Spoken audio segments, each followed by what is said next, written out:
सास बहू की कहानी। बहू कहाँ मर गई? अंदर से आवाज आया, जिंदा हूँ माँ जी। तो फिर मेरी चाय क्यों अभी तक नहीं आई? कब से पूजा करके बैठी हूँ, ला रही हूँ माँ जी। बहू चाय के साथ भजिया भी ले आई। सास ने कहा, तेल का खिलाकर क्या मारोगी? बहू ने कहा, ठीक है माँ जी, ले जाती हूँ। सास ने कहा, रहने दे, अब बना दिया है तो खा लेती हूँ। सास ने भजिया उठाई और कहा, कितनी गंदी भजिया बनाई है तुमने। बहू, माँ जी मुझे कपड़े धोने हैं, मैं जाती हूँ। बहू दरवाजे के पास छिपकर खड़ी हो गई। सास भजिया पर टूट पड़ी और पूरी भजिया खत्म कर दी। बहू मुस्कुराई और काम पर लग गई। दोपहर के खाने का वक्त हुआ। सास ने फिर आवाज लगाई, कुछ खाने को मिलेगा? बहू ने आवाज नहीं दी। सास फिर चिल्लाई, भूखे मारोगी क्या? बहू आई, सामने खिचड़ी रख दी। सास गुस्से से बोली, ये क्या है? मुझे इसे नहीं खाना, इसे ले जाओ। बहू ने कहा, आपको डॉक्टर ने दिन में खिचड़ी खाने को कहा है, खाना तो पड़ेगा ही। सास मुंह बनाते हुए, हाँ तू मेरी माँ बन जा। बहू फिर मुस्कुराई और चली गई। आज उनके घर पूजा थी। बहू सुबह 4 बजे से उठ गई। पहले स्नान किया, फिर फूल लाई, माला बनाई, रसोई साफ की, पकवान और भोग बनाया। सुबह के 10 बज गए। अब सास भी उठ चुकी थी। बहू अब पंडित जी के साथ भगवान के वस्त्र तैयार कर रही थी। आज ऑफिस की छुट्टी भी थी। उनके पति भी घर पर थे। पूजा शुरू हुई। सास चिल्लाती, बहू ये नहीं है, वो नहीं है। बहू दौड़ी दौड़ी आती है और सब करती। अब दोपहर के 3 बज गए थे। आरती की तैयारी चल रही थी। पंडित जी ने सबको आरती के लिए बुलाया और सबके हाथों में थाली दी। जैसे ही बहू ने थाली पकड़ी, थाली हाथों से गिर पड़ी। शायद भोग बनाते हुए बहू के हाथों में तेल लगा था, जिसे वो पोंछना भूल गई थी। सारे लोग तरह तरह की बातें करने लगे।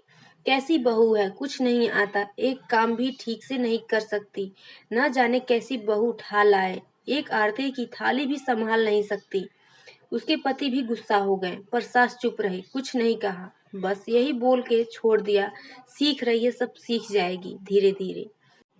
अब सबको खाना परोसा जाने लगा। बहू दौड़ दौड़ के खाना देती, फिर पानी लाती। करीब 70-80 लोग हो गए थे। इधर 2 नौकर और बहू अकेली, फिर भी वहाँ सारा काम बहुत ही अच्छे तरीके से करती। अब उसकी सास और कुछ आस पड़ोस के लोग खाने पर बैठे। बहू ने खाना परोसना शुरू किया। सबको खाना दे दिया गया। जैसे ही पहला निवाला सास ने खाया, तुमने नमक ठीक नहीं डाला क्या? एक काम ठीक से नहीं करती, पता नहीं मेरे बाद कैसे एक घर संभालेगी। आस पड़ोस वालों को तो जानते ही हो ना साहब, वो बस बहाना ढूंढते हैं नुक्स निकालने का।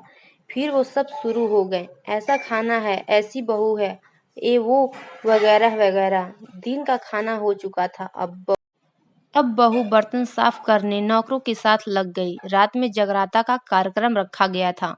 बहू ने भी 1-2 गीत गाने के लिए स्टेज पर चढ़ी। सास जोर से चिल्लाई, मेरी नाक मत कटा देना, गाना नहीं आता तो मत गाना, वापस आ जा। बहू मुस्कुराई और गाने लगी। सबने उसके गाने की तारीफ की, पर सास मुंह फुलाते हुए बोली, इससे अच्छा तो मैं गाती थी जवानी में, तुझे तो कुछ भी नहीं आता। बहू मुस्कुराई और चली गई। अब रात का खाना खिलाया जा रहा था। उसके पति के ऑफिस के दोस्त साइड में ही ड्रिंक करने लगे। उसका पति चिल्लाया, थोड़ा बर्फ लाओ, तो सास चिल्लाती, यहाँ दाल नहीं है। फिर चिल्लाता, कोल्ड ड्रिंक नहीं है, पापड़ ले आओ। इधर उधर आखिर में उसके पति की शराब गिर पड़ी, उसके एक दोस्त पर, और बोतल टूट गई। पति गुस्से में 2 झापड़ अपने पत्नी को लगाते हुए कहता है, जाहिल कहेगी, देख कर नहीं कर सकती, तुझे इतना भी काम नहीं आता। सारे लोग देखने लगे। उसकी पत्नी रोते हुए कमरे की तरफ दौड़ी। फिर उसके दोस्तों ने कहा, क्या यार, पूरा मूड खराब कर दिया, यहाँ नहीं बुलाया होता, हम कहीं और पार्टी कर लेते। कैसी अनपढ़ गंवार बीवी ला रखी है तूने, उसे तो मेहमानों की इज्जत और काम करना तक नहीं आता, तुमने तो हमारी बेइज्जती कर दी। अब आस पड़ोस की औरतों को और बहाना मिल गया था। वह कहने लगी, देखो क्या कर दिया तुम्हारी बहू ने, कोई काम ही नहीं है। मैं तो कहती हूँ अपने बेटे के लिए दूसरी शादी करा दो, छुटकारा पाओ इस गवार से। सास उठी और अपने बेटे के पास जाकर उसे थप्पड़ मारा और कहा, अरे नालायक, तुमने मेरी बहू को मारा, तेरी हिम्मत कैसे हुई? तेरी टांग तोड़ दूंगी। उसके बेटे के दोस्त कुछ कहने ही वाले थे कि उसकी माँ ने घूरते हुए कहा, चुप, बिल्कुल चुप। यहाँ दारू पीने आए हो, जबकि पता है आज पूजा है और तुम्हें पार्टी करनी है। कैसे संस्कार दिए हैं तुम्हारे माता पिता ने? और किसने मेरी बहू को जाहिल बोला? जरा इधर आओ, चप्पल से मारूंगी अगर मेरी बहू को किसी ने अपशब्द भी कहा तो। अरे पापी, तुमने उस लड़की को बस इसलिए मारा कि तेरी शराब टूट गई। पापी, वो बच्ची सुबह 4 बजे से उठी है, घर का सारा काम कर रही है, ना सुबह से नाश्ता किया, ना दिन का खाना खाया, फिर भी हंसते हुए, सबकी बातें सुनते हुए, ताने सुनते हुए घर के काम में लगी रही। तेरे यार दोस्तों को वो तो अच्छी नहीं लगी, जूते से मारूंगी तेरे दोस्तों को जो कभी उन्होंने ऐसा कहा। उसके यार दोस्त चुपके से खिसक लिए। अब सास बहू के कमरे में गई और बहू का हाथ पकड़कर बाहर लाई। सबके सामने कहने लगी, किसने कहा था अपनी बहू को घर से निकाल के दूसरी बहू ले आने का? जरा सामने आओ। कोई सामने नहीं आया। फिर सास ने कहा, तुम जानते हो भी हो इस लड़की के बारे में? ये मेरी माँ भी है और बेटी भी।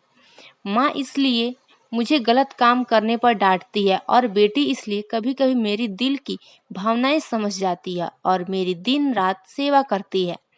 मेरे 1000 ताने सुनती है पर एक शब्द भी गलत नहीं कहती, ना सामने ना पीठ पीछे।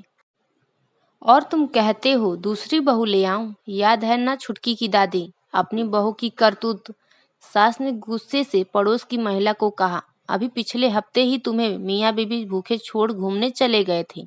मेरी इसी बहू ने 7 दिनों तक तुम्हारे घर पर खाना पानी, यहाँ तक कि तुम्हारे पैर दबाने जाती थी, और तुम इसे जाहिल बोलती हो। जाहिल तो तुम सब हो जो कोयले और हीरे में फर्क नहीं जानते। अगर आइंदा मेरी बहू के बारे में किसी ने एक लफ्ज भी बोला तो मुझसे बुरा कोई नहीं होगा, क्योंकि ये मेरी बहू नहीं, मेरी बेटी है।